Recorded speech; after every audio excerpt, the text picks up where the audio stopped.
Assalamualaikum warahmatullahi wabarakatuh. Alhamdulillah, pada kesempatan kali ini bertemu lagi dengan saya, Faridatus Sholihah. Pada kesempatan kali ini, kita akan belajar mengenai yaitu asal-usul manusia. Manusia adalah salah satu dari banyaknya makhluk yang tercipta dari Sang Maha Pencipta, dengan kekhasannya sendiri dan tentunya ciri-cirinya sendiri. Dan bahkan manusia adalah salah satu makhluk yang dominan di muka bumi ini. Dalam filsafat dan ilmu pengetahuan, manusia dipahami sebagai makhluk yang dikenal dengan berakal budi dan juga makhluk emosional.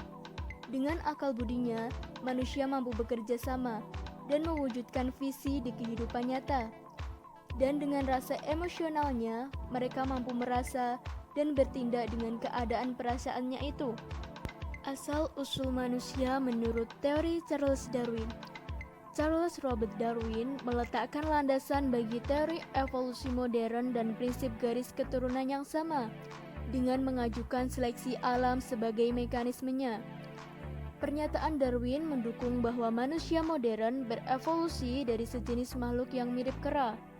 Selama proses evolusi yang diduga yang telah dimulai dari 5 atau 6 juta tahun yang lalu, dinyatakan bahwa terdapat beberapa bentuk peralihan antara manusia modern dan nenek moyangnya, yang ditetapkan menjadi 4 kelompok dasar, yaitu Australopithecines, yang berbagai bentuk yang termasuk dalam genus Australopithecus, Homo habilis, Homo erectus, dan Homo sapiens.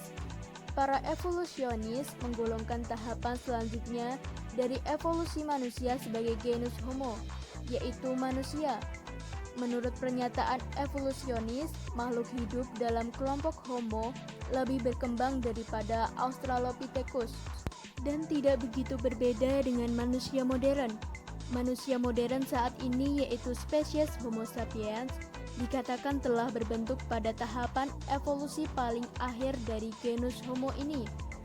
Fosil seperti manusia Jawa, manusia Peking, dan Luki yang muncul pada media dari waktu ke waktu dan bisa ditentukan dalam media publikasi dari buku acuan evolusionis, digolongkan ke dalam salah satu dari 4 kelompok di atas.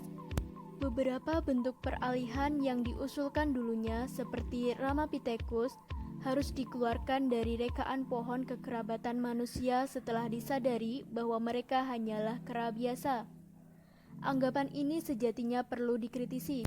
Fosil ini terdiri atas 2 subspesies yang berbeda, yaitu Homo erectus paleojavanicus yang lebih tua daripada Homo soloensis. Disebutkan bahwa mereka hidup sezaman dengan manusia modern Homo sapiens kurang lebih 50.000 tahun yang lalu. Fosil-fosil manusia purba itu katanya merupakan nenek moyang manusia Indonesia saat ini. Argumentasi yang digunakan adalah dengan menggunakan teori evolusi yang dicetuskan oleh Charles Darwin. Berdasarkan teori ini, keberadaan manusia sekarang merupakan produk dari evolusi makhluk hidup yang terjadi selama jutaan tahun yang lalu. Pada mulanya, manusia berwujud seperti makhluk-makhluk purba kala yang dilukiskan mirip kera. Untuk mendukung argumen ini, dicarilah fosil-fosil manusia purba seperti yang ditemukan di Sangiran dan Andong. Sedangkan asal-usul manusia menurut konsep Islam yaitu Al-Quran sebagai kitab suci agama Islam menyebutkan beberapa proses kejadian manusia yang lebih rinci dan jelas. 3 kejadian dan asal-usul manusia menurut Islam. Dalam Al-Quran, asal-usul manusia secara biologi dijelaskan dalam firman Allah surat Al-Mu'minun ayat 12-14, yang artinya, dan sesungguhnya kami telah menciptakan manusia itu dari suatu saripati yang berasal dari tanah.